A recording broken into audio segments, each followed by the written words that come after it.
Welcome to the Why Factor, a chance to work out why we do what we do. BBC World Service podcasts are supported by advertising. Thank you for downloading from the BBC. For details of our complete range of podcasts and our terms of use, go to bbcworldservice.com/podcasts. I dip the finger in the oil and drop it in the water, and at the same time, with either two hands or one hand, hold as if I was near the person I want to cure, I want to heal. Lynn Mariani Playfair is a small woman, dressed all in black with a scarf covering her head. She lives in a bungalow in the grounds of a convent in London, but it is unlikely that the nuns here would approve of the ritual she's performing.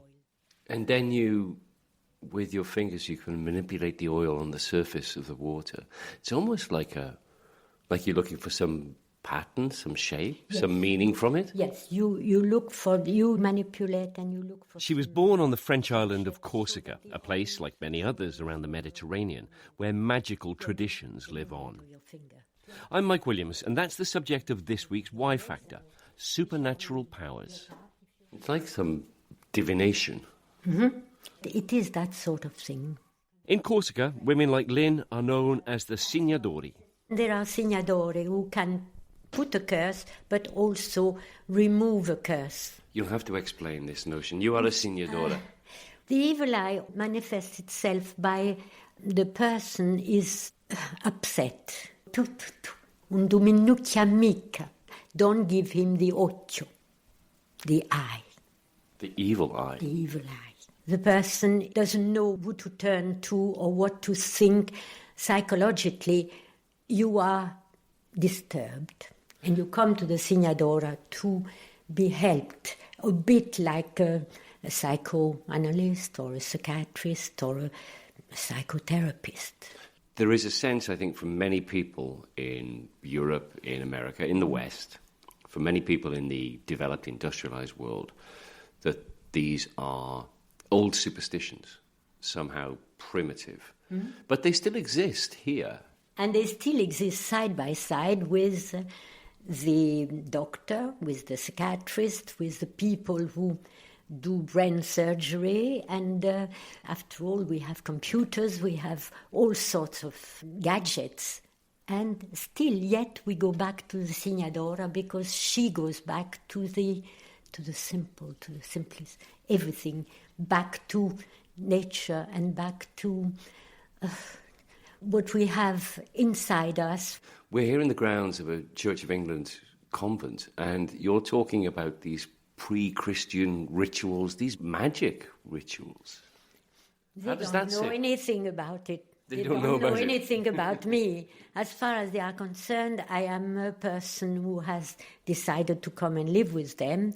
Can you imagine me saying, look, you don't know it, but I'm a Signadora, I can sign away your headaches or your whatever. In this place, in a previous time, you could very easily have been denounced as a witch and Probably burnt. Would have been dipped in the Thames or would have been burnt at the stake. Yes, I might have. I'm Peter Geschira. I'm professor for the anthropology of Africa at the University of Amsterdam. I did a lot of research in Cameroon. And it was in Cameroon that Peter studied the local magic tradition called Evu, the belief that some people are vested with special powers, powers to heal and powers to do harm as well. It's extremely powerful. The main potential is that you can leave your body at night and fly off, and then you meet other people with Evu, and then you do terrible things at night. What's very striking is that the healer, the one who combats Evu, who helps people, victims of Evu, to get better, to heal, so it can be women or men, they have themselves also very strong Evu. You need Evu in order to heal victims of Evu. You can make it into a constructive thing. Again, that's not so different because doctors can only heal because they can also kill. This ambivalence between healing and killing is basic to this notion of evu. There seem to be two major branches to all this. First, secret knowledge and the ability to magically manipulate things. It crops up in the traditions of the Signadori, in witchcraft, and in voodoo too. Second, special people with special powers, like those with evu who fly in the night. Perhaps unsurprisingly, the vocabulary of the supernatural is a little complicated. Black magic implies that there is a difference between black and white magic, apparently. I think you have to be very careful with the term witchcraft. It's a very problematic term. It's a bad translation of local notions in different parts of Africa or anywhere in the world. But it is a translation that is used generally now by Africans themselves or Asians. So you can't avoid it, but it's a pejorative. There's a lot of terminology bandied about in terms of spiritual powers. Dr. Hermione Harris is a social anthropologist associated with the School of Oriental and African Studies in London. She studied these beliefs in the supernatural, particularly in Nigeria and among the Nigerian diaspora. There's lots of different terms that are used very, very loosely. For example, in West Africa, people will talk about witchcraft and juju or voodoo very loosely. But certainly in Nigeria, there is actually a difference between, say, witchcraft and juju. Witchcraft is thought to do with the innate power that very often that women have to cause misfortune to others, whereas juju is the manipulation of objects or words that have been empowered by a ritual expert. So it's a difference between an innate power which somebody may use, actually sometimes quite unwittingly, it is believed, to harm others, and something which is sought out through a ritual expert. These beliefs are not just bits and bobs of superstition, but they are part of a way of understanding reality, the way of seeing the world, in which supernatural powers and the invisible is as important as material reality. So for believers, the supernatural provides a way to understand the world, a way to control nature, and a way to explain the triumphs and tragedies in our lives. If something happens to you, or if there's a misfortune to yourself or in the family, it is somebody working against you. Misfortune is very individualized, if you like, and a lot of effort is put into find out who is working against you, who is using power against you to bring misfortune. ये मंत्र है परिपूर्ण 1.25 लाख जाप इसके होते और मरघट की मुट्ठी ले. I challenge him, why don't you use your magical powers to kill me right now here and show it? Otherwise your claim is wrong. Sanal Edamaruku is head of the Indian Rationalist Association.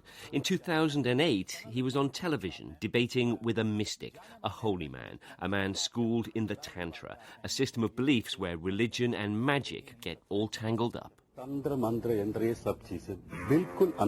They are superstitions. They are not for real.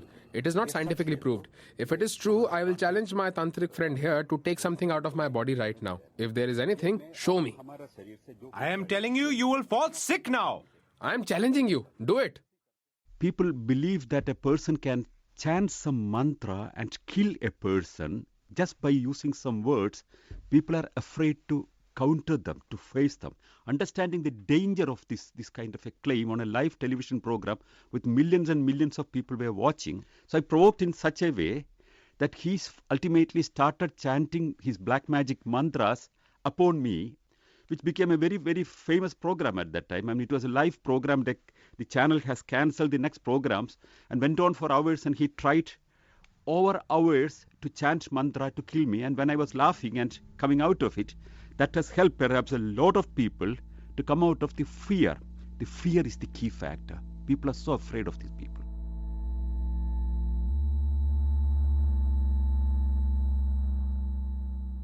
Black magic in India involves, for example, human sacrifice.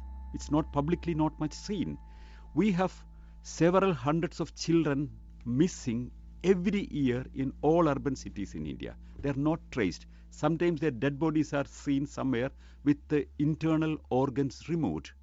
So the belief is that internal organs of young boys and girls can be used for some kind of witchcraft to achieve success or destroy enemy.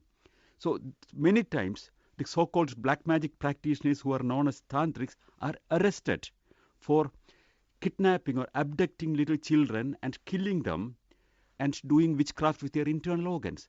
Or in some cases, I have at least encountered 10 such cases, parents themselves believe that their own children should be sacrificed, imagining that that would solve their problem, advised by black magicians, and they kill their own children. It's very often the case that the victims of the supernatural are vulnerable to begin with. Children, those living with disease or deformity, the powerless. Dr. Hermione Harris appeared as an expert witness in the trial of a man convicted of trafficking 2 girls from Nigeria to London. One of them was 14, the other 16. Before they set out, they're very often, especially if they come from one area, they're put through a series of rituals, almost like a curse, you could say, which bind them to secrecy. They're told that if they give evidence against their traffickers, if they disobey their traffickers, if they do anything that will jeopardize the traffickers and the trade, that something disastrous will happen to them. And these rituals are very often extremely unpleasant. They involve cutting the girls with razors and putting potent substances into their bodies, into the cuts, taking their hair and pubic hair and hair from their head, which is thought to embody the essence of the person, the power of the young women. It's a form really of remote control, and so these young women can be controlled into obedience by these means because they absolutely believe that if they go against what their traffickers say, some calamity will happen to them or their family. My name is Vicky Ntetema. I work for the organization called Under the Same Sun, which promotes the rights and well-being of persons with albinism in Tanzania. They need protection because of a belief that is as simple as it is horrible. The belief that albinos are something like ghosts with no right to live and whose body parts have magical powers that a witch doctor can release for a fee. Persons with albinism are targeted for their body parts because witch doctors tell their clients that the body parts of persons with albinism can make them successful, win elections, can make them wealthy. Persons with albinism have been targeted, and this is because witch doctors tell the society that persons with albinism are not supposed to live because they bring bad luck to the society. Clearly, the claims of the witch doctors are not true, yet why do you think the beliefs continue? Well, they continue because a lot of people in Africa believe in witchcraft and they believe in the myths and traditions. Anything outside that, it is foreign. Does this belief system diminish with increasing education? It has got nothing to do with the education levels because we have people who have PhDs, we have even medical doctors who believe that organs of persons with albinism can make them rich, can make them successful. So it's not something that you can take out from the society a month or 2 years or 10 years. It's going to take time to change the mindsets. People look at these witch doctors as the gods that can be reached. Radical attempts to break these beliefs are often very counterproductive. By emphasizing so strongly witchcraft, it confirms the fear of people that witchcraft seems to be everywhere. If you hear every Sunday in the church that somebody has been saved from witchcraft and that witches are all over and that then it's a kind of self-fulfilling prophecy, if you understand. It's rather ironic that Christianity is spreading black magic through Africa and beyond, obviously. No, it's complicated because the older churches, the missionary churches, deny the reality of witchcraft. They had much more the idea that witchcraft does not exist, so it's irrational. It does not exist. What is the link that you make between religion and magic? The distinction is very problematic, and the one switches very easily into the other.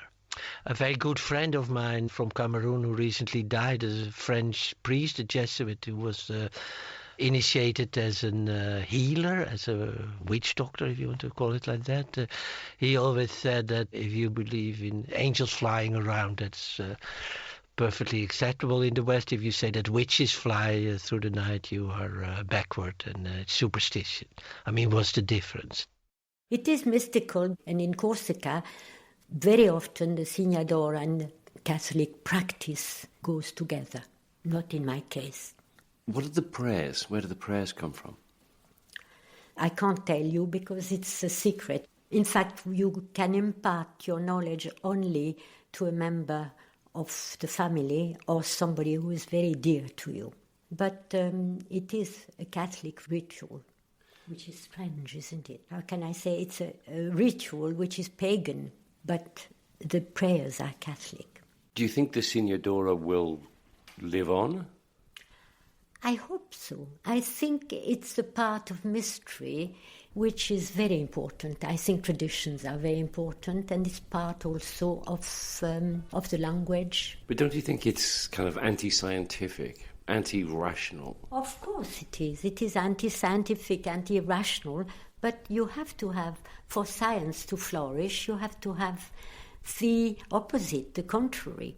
You may think that the scientific revolution of the 16th century and the Enlightenment of the 17th might have brought an end to these kinds of beliefs, but they persist. In a city like London, there's a flourishing business in what I've called spiritual entrepreneurs, people who offer spiritual services to protect people, to cure their illnesses, to deal with misfortune, and they may do so under the banner of Christianity or Islam or their own particular mix of their sort of own religious brew, if you like.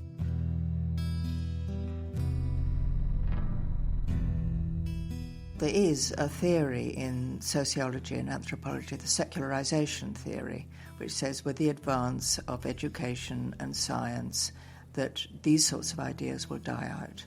Well, actually, it's proved to be completely wrong. I mean, if you take, say, the Pentecostal churches, which would subscribe to the idea of spiritual power coming from God, which can be used for good or evil, is spreading rapidly through the world, having a terrific hold. So as the world gets more uncertain and people are subject to greater and greater pressures, these beliefs actually often increase rather than die out.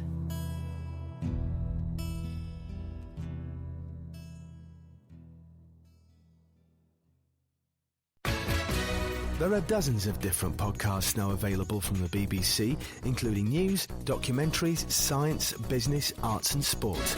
For details of them all, go to bbcworldservice.com/podcasts.